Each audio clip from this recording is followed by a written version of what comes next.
ಇವತ್ತು ಕಾವೇರಿ ನದಿ ನೀರಿನ ಹಂಚಿಕೆ ವಿಚಾರಕ್ಕೆ ಸಂಬಂಧಪಟ್ಟಂತೆ ಮತ್ತೊಂದು ಸಭೆ ನಡೆಯುತ್ತೆ. ದೆಹಲಿಯಲ್ಲಿ ಬೆಳಗ್ಗೆ 11:30ಕ್ಕೆ ಸಿಡಬ್ಲ್ಯೂಆರ್ಸಿ ಮಹತ್ವದ ಸಭೆ ಇದೆ. ಕರ್ನಾಟಕ, ತಮಿಳುನಾಡು, ಪುದುಚೇರಿಯ ಅಧಿಕಾರಿಗಳು ಭಾಗಿಯಾಗ್ತಾರೆ.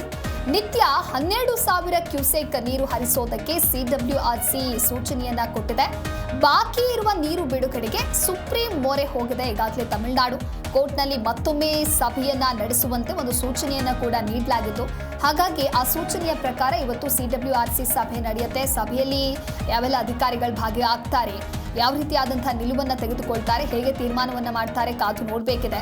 ಒಂದು ಕಡೆ ತಮಿಳುನಾಡಿಗೆ ನೀರು ಹರಿಸಲಾಗ್ತಾ ಇದೆ ಅಂತ ಕರ್ನಾಟಕ ಸರ್ಕಾರ ನ್ಯಾಯಾಲಯಕ್ಕೆ ಮಾಹಿತಿಯನ್ನು ನೀಡುತ್ತೆ. ತಮಿಳುನಾಡು ನೀರು ಕೊಡ್ತಾ ಇಲ್ಲ ಅಂತ ಹೇಳಿ ಸುಮ್ಮನೆ ಆರೋಪವನ್ನ ಮಾಡಿದೆ ಅನ್ನೋದಾಗಿಯೂ ಕೂಡ ವಾದವನ್ನ ಮಂಡನೆ ಮಾಡ್ತಾರೆ. ಈ ಹಿಂದೆ ಆಗಿರುವಂತಹ ಸಭೆ ಆಗಿರಬಹುದು ಅಥವಾ ವಿಚಾರಣೆ ಆದಾಗ ತದನಂತರ ಕೋರ್ಟ್ ಒಂದು ವಾರದಲ್ಲಿ ಎಷ್ಟು ನೀರು ಹರಿದಿದೆ ಅನ್ನುವಂತಹ ನಿಖರವಾದಂತಹ ಒಂದು ಸ್ಟ್ಯಾಟಿಸ್ಟಿಕಲ್ ಡಾಟಾ, ಅಂಕಿ ಅಂಶಗಳನ್ನ ಹಾಜರುಪಡಿಸಿ ಅಂತ ಹೇಳಿ ಕರ್ನಾಟಕಕ್ಕೆ ಸೂಚನೆಯನ್ನ ಕೊಡುತ್ತೆ.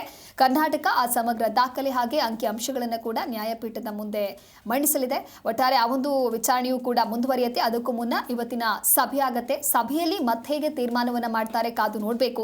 ಕಾವೇರಿ ನದಿ ನೀರನ್ನ ತಮಿಳುನಾಡಿಗೆ ಬಿಡಬಾರ್ದು ಅಂತ ಹೇಳಿ ಕರ್ನಾಟಕದಲ್ಲಿ ಸಾಕಷ್ಟು ಜನ ರೈತರು ಕೂಡ ಆಕ್ರೋಶವನ್ನ ವ್ಯಕ್ತಪಡಿಸಿದ್ರು. ನಮಗೆ ಕುಡಿಯೋದಕ್ಕೆ ನೀರಿಲ್ಲ, ಇಂಥ ಸಂದರ್ಭದಲ್ಲಿ ತಮಿಳುನಾಡಿಗೆ ನೀರು ಬಿಡೋದಕ್ಕೆ ಹೇಗೆ ಸಾಧ್ಯ? ನಮಗೆ ನೀರಿದ್ರೆ ನಾವು ತಮಿಳುನಾಡಿಗೆ ಬಿಡೋದ್ರಲ್ಲಿ ಒಂದು ಅರ್ಥ ಇದೆ ಅಂತ ಹೇಳಿ ಇದಾದ ನಂತರದಲ್ಲಿ ಸಾಲು ಸಾಲು ಸಭೆಗಳಾಯಿತು. ಅದೇ ರೀತಿ ಇವತ್ತು ಕೂಡ ದೆಹಲಿಯಲ್ಲಿ ಮತ್ತೊಂದು ಹಂತದ ಸಭೆ ನಡೆಯಲಿದೆ.